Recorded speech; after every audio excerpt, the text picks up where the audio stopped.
붓다가 직접 가르쳤다는 신통. 보통은 이제 우리가 요즘은 하도 사이비들이 신통해서 신통을 굉장히 조금 그 사이비하고 이제 같이 이렇게 보이는데 또 부처님께서 직접 신통을 가르쳤어? 그것이 그런 게 있다고 이제 또 불경에 돼 있던데 무엇입니까? 그게 이제 우리가 보통 육신통이라고 하는 게 이제 불경에도 자주 등장해요. 거기 보면 이제 천안통, 또 뭐 천이통, 그다음에 타심통, 그다음에 이제 이게 이제 6가지 타심통, 그다음에 이제 그 숙명통, 또 누진통, 여러 가지 이런 신통을 이야기하는데, 근데 실제로 그 신통을 설명하는 내용을 보면 우리가 상상하고 있는 건 또 아니에요. 그리고 이 신통 부분은 실제로 연기를 깨달으면 우리는 이제 이걸 숙명통이라고 부를 수 있어요. 왜냐하면은 우리의 삶이 여러 인연에 의해서 이어져 있다는 것을 아는 것이니까. 근데 그게 구체적으로 뭐 전생에 아무개가 죽어가지고 지금 여기 왔다는 식으로까지 이제 전환되어서는 안 되겠는데, 그리고 이제 그것은 또 이런 측면도 있지 않냐 싶어요. 그 당시 종교계에서 이게 아마 불교만 있는 게 아니라 다른 종교에서 먼저 나왔던 이야기일 거예요.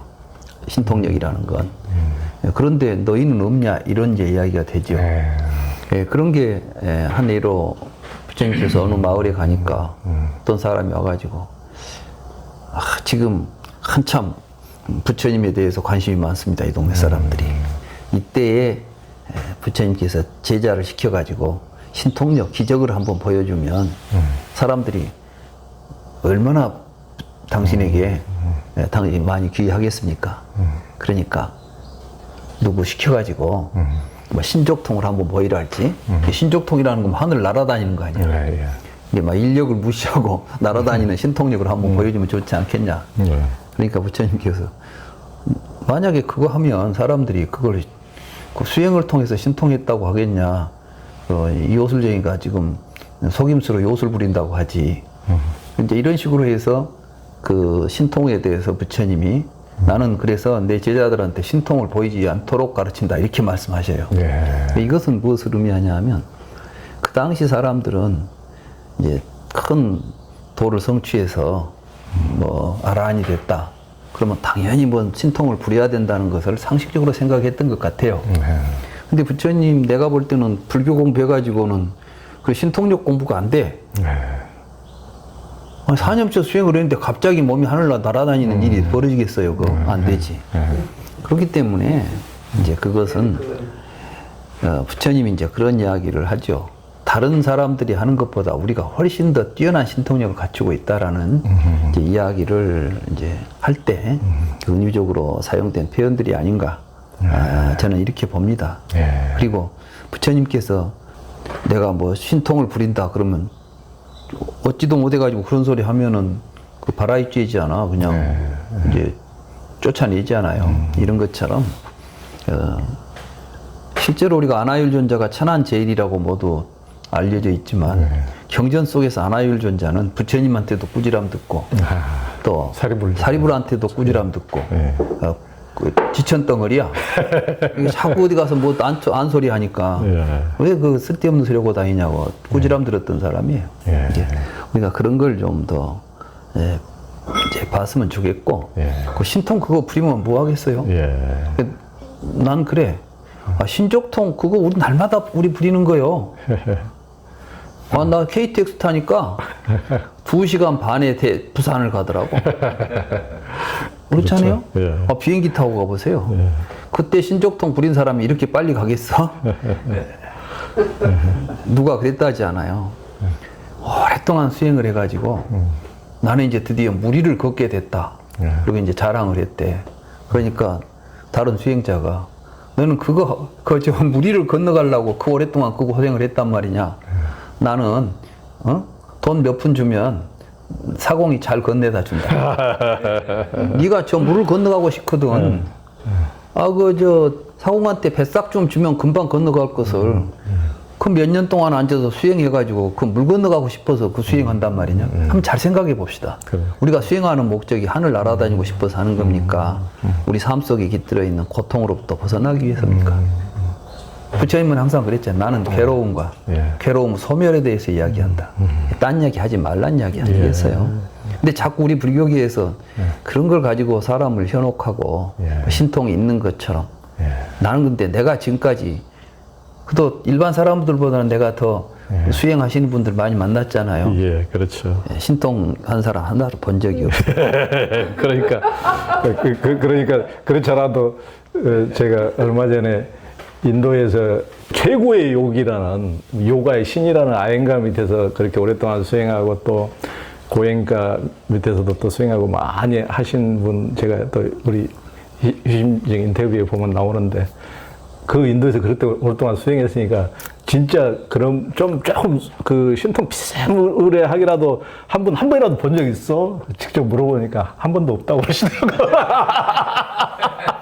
그러니까 신통 했다는 얘기는 많은데 직접 보는 얘기는 아무도 없거든 항상. 그리고 인도 사람들이 굉장히 머리가 좋고 속임수가 능해요.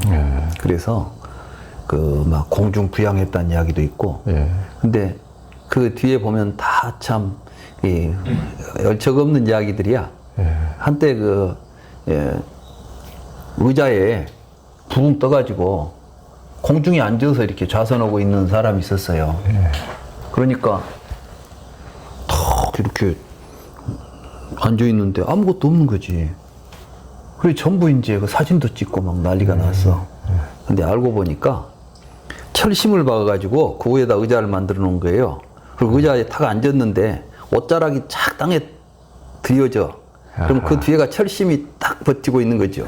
거기에 탁 가부좌 들고 멋지게 폼 잡고 있어.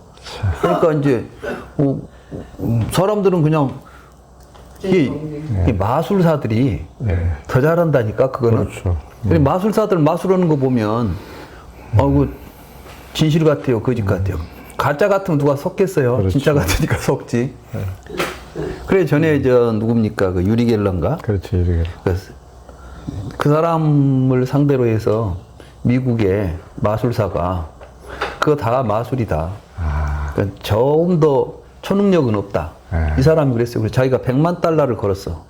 100만 달러 지금도 진행 중일 거예요.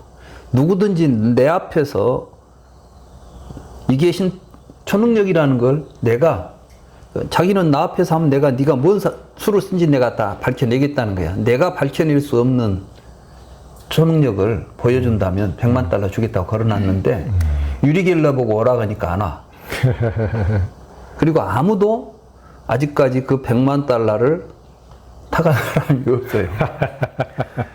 그러면 우리가 이제 더 이상 이야기 안 해야지. 왜 자꾸 그 쓸데없는 그 허무맹랑한 이야기를 특히 부처님이 거룩하니 이 수행에 대한 이야기를 하는 자리에 그 더러운 사기수를 자꾸 여기다 끼워가지고 그 부처님 법을 더럽히려고 하느냐. 나는 아주 그게 불쾌해요. 이 사람이라는 게 허무맹랑한 것을 그렇게 다 좋아하는 것 같아요. 그러니까 저도 티베트 히말라야 이렇게 다녀보면 티베트 옛날 고대 사찰을 보면은 여기서 뭐 30년 동안 동굴에서 하시고 쫙들이 날아갔다는 둥 그런 너무 많아 그런 얘기들이 그런 얘기들이 가는 곳마다 내가 전에 어떤 분을 만났는데 자기가 한국일보에 긴 열전에 나온 인물이라 하더라고. 그래서 어떻게 나왔습니까? 이러니까 거기에 축지법으로 자기가 소개가 됐대. 진짜 축지법 합니까? 이게 무슨 축지법 그래? 어떻게 해서 그런데 신문 기사까지 나왔어요. 그때 이제 1970년대에 60년대, 70년대에 한국일보에 긴 열전이다 그래가지고 한국의 그 신통을 가진 사람들을 이제 기자들이 문제라니까 조영 기자 조심해야 돼. 네, 기자들이 문제입니다. 그래가지고 그걸 기사로 써놓으면 사람들은 진실인 줄 알아. 신문에 났다는 거야. 근데 이제 그래서 아니 어떻게 해서 그러면 그렇게 소문이 났어요? 그러니까 자기가 그 대흥사 부감이라는 남자 있잖아요.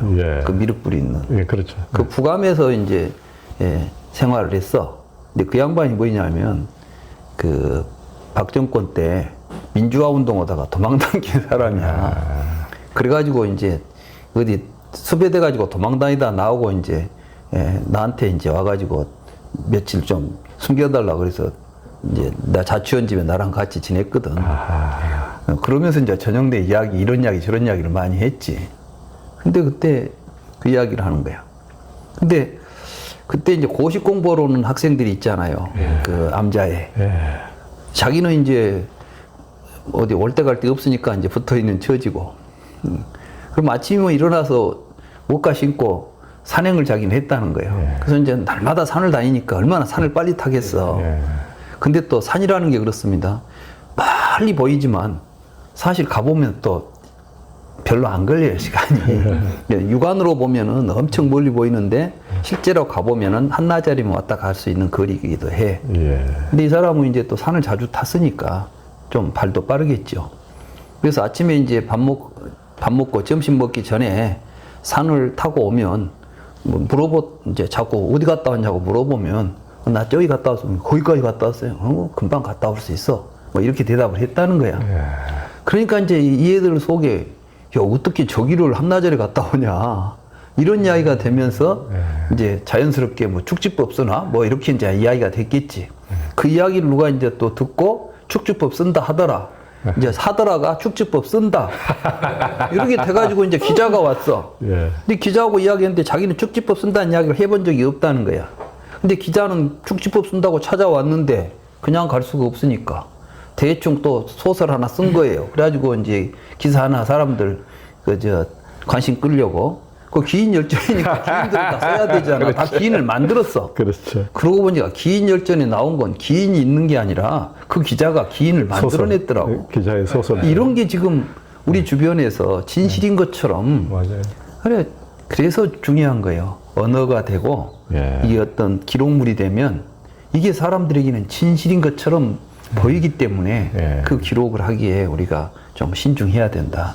그래서 이제 그걸 진짜 진실인지 탐구할 기자가 돼야죠. 근데 저도 그렇지 않아도 그 주역 대가 작년에 재작년에 돌아가신 대상 김석진 선생이라고 우리나라 최고의 이제 주역 대가 하신데 그분은 뭐 어렸을 때부터 이제 대둔산에 올라가서 천하의 도인들한테 이제 수행하고 그러신데 그분한테 이제 그 축지법 물어보니까 그분이 말씀하시대요. 쉬지 않고 열심히 다니는 것이 축지법이라고. 그렇다니까. 대상 김석진 선생께서 쉬지 않고 열심히 다니는 것이 축지법이다. 사실이지. 빨리 갈 수는 있는 방법은 쉬지 않고 가는 것밖에 없어. 그러니까요. 그러니까 옛날에 김신조가 와가지고 하도 지리산 종주를 빨리 해서 봤더니 우리는 보통 지리산 종주 저도 몇 번 해봤는데 한 노고단에서 천왕봉까지 한 2박 3일 걸리거든요. 그런데 김신조가 뭐 8시간인가 9시간 만에 주파했다니까 다른 사람, 보통 사람이 보기에는 거의 축지법 수준이겠죠. 뭐. 그렇게 빨리 이렇게 김신조가 갔다니까. 나는 김신조보다 더한 사람이 거기 그 산장에 거기 어디야? 묘향대? 아니 지리산 노고단 노고단 산장 있잖아요. 거기에 이제 짐 지고 올라다닌 사람이 짐을 몇 킬로를 짊어지고 몇 시간에 올라간다 해서 내가 그 길을 내가 가봐서 알거든. 화엄사에서 나 거기를 가면서 죽는 줄 알았어. 그거 제일 힘들죠. 이제 마지막 올라가려고 보니까 코가 땅에 닿아. 그래가지고 기어서 올라가는데 이런 동네 2번 다시 오기가 싫다 생각하고 갔거든. 근데 그런 데를 뒤에다가 그 짐을 짊어지고 금방 하루에 몇 번씩 왔다 갔다 한다고 해서 그거 이제 오랫동안 하니까 익어서 할 수 있어요. 근데 우리 눈에 보면 축지법 쓰는 거지 진짜. 그렇죠. 그렇죠. 그 묘향대 호림스님도 그 40km 가스통 치고 그 반야봉 밑에 묘향대까지 왔다 갔다 하시니까. 그건 있을 수 있는 일이고 또 참 그렇지만 그런 일을 하기까지는 얼마나 많은 또 일을 그동안 했겠어요. 그렇죠.